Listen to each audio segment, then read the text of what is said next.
بسم اللہ الرحمن الرحیم۔ سوچئے قیامت کا دن جب اللہ سارے آسمان کو کاغذ کی طرح لپیٹ دے گا، پھر اعلان کرے گا میں بادشاہ، کہاں ہیں تکبر کرنے والے۔ واللہ یہ حدیث سن کر عبداللہ بن عمر رضی اللہ تعالیٰ عنہ رو پڑتے تھے۔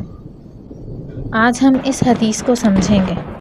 سیدنا عبداللہ بن عمر رضی اللہ تعالیٰ عنہ سے روایت ہے کہ رسول اللہ صلی اللہ علیہ وآلہ وسلم نے فرمایا، قیامت کے دن اللہ تعالیٰ آسمانوں کو لپیٹ لے گا، پھر انہیں اپنے دائیں ہاتھ میں لے گا اور فرمائے گا میں ہوں بادشاہ، کہاں ہیں جابر لوگ، کہاں ہیں تکبر کرنے والے۔ پھر زمینوں کو اپنے بائیں ہاتھ میں لے گا اور لپیٹے گا اور فرمائے گا میں ہوں بادشاہ، کہاں ہیں جابر لوگ، کہاں ہیں تکبر کرنے والے۔ یہ صحیح مسلم کی 2788 نمبر روایت ہے۔ اس حدیث میں اللہ کے ہاتھ کا ذکر ہے۔ ہم اہل سنت کا عقیدہ ہے، ہم اس کو مانتے ہیں بغیر تشبیہ کے۔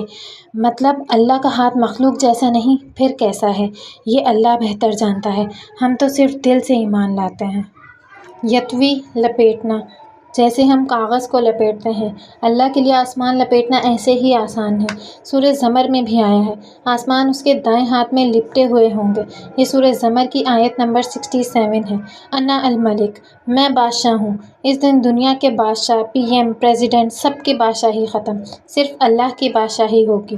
جبارون، المتکبرون، ظالم اور مغرور لوگ جو دنیا میں لوگوں کو دباتے تھے، میں سب سے اوپر ہوں یہ کہتے تھے، اللہ پوچھے گا کہاں ہیں وہ، کوئی جواب نہیں دے گا۔